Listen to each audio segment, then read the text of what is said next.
This is what Periphery can teach you about writing better music. In this video, I'm going to be analyzing the opening riff of Graveless off of their album Juggernaut Omega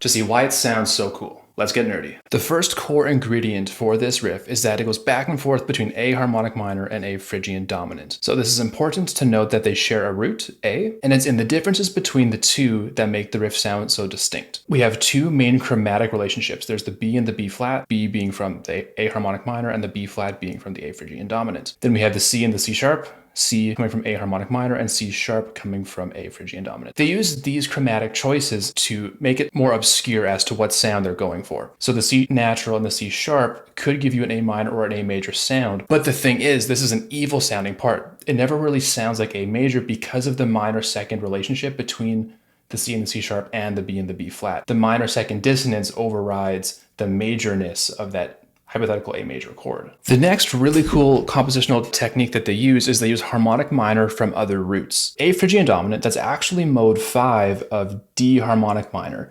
You'll notice here they have the exact same notes. They just start on different roots. There are two really fast fills that happen in this riff. So fill number 1 is built off of G natural. Now I think this is another example of this half-step chromatic flip-flopping that they do.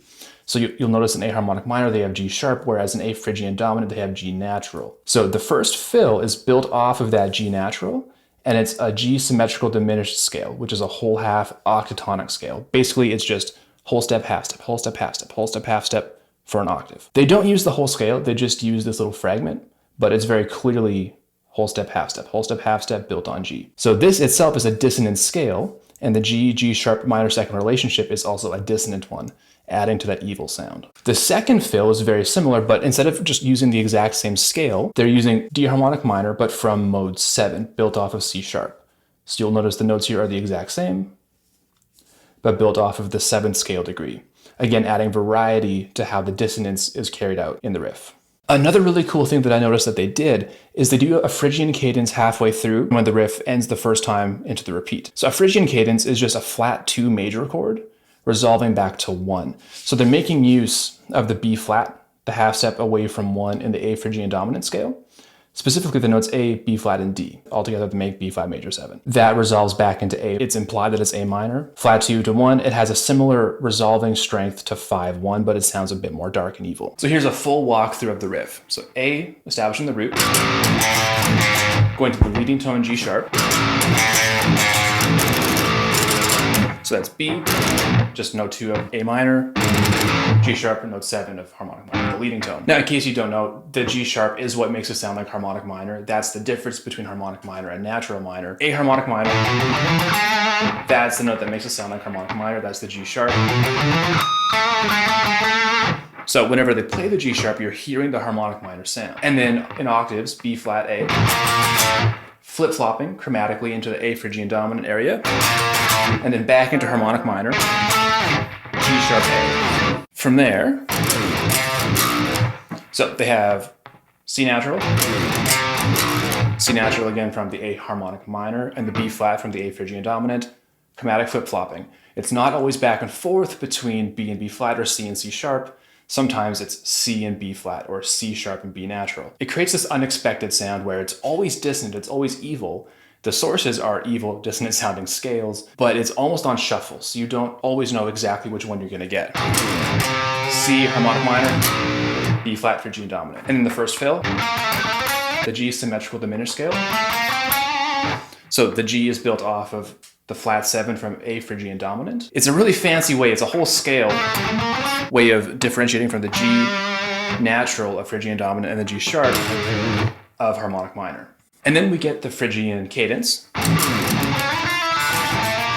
Phrygian dominant still, but that flat 2 B flat major 7, resolving back to A, the root for the second time around. Now the second time around is the same at first.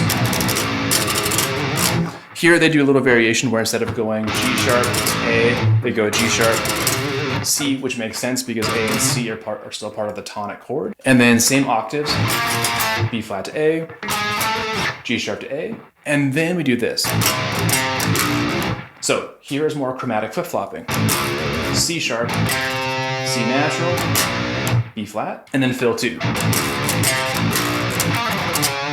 So that is this C sharp harmonic minor mode 7, which is coming from D harmonic minor, which is the originating key of A Phrygian dominant, which is the 5th mode of D. And then to end things off, we do this. So this, that's just another C sharp to C natural. And then here, in octaves, we have F going down to E, is a point in the scale that we haven't heard yet. We haven't really heard any E's and F's. And what's really interesting about this is that both scales contain E and F. So as we reach the ending of the second part of the riff, we finally get a sound that is of both types of keys, the harmonic minor and the Phrygian dominant. And then B flat again. A, root, C sharp. So again, just more flip-flopping. B flat from Phrygian dominant, C sharp. Here is another example of a Phrygian cadence in a way. So as we turn this around, we hear a B flat, the root A, and then C sharp. Because this is the last thing that we hear in the riff, the B flat and the C sharp gives us the A Phrygian dominant sound before it resolves back to the start of the riff again for the A minor sound.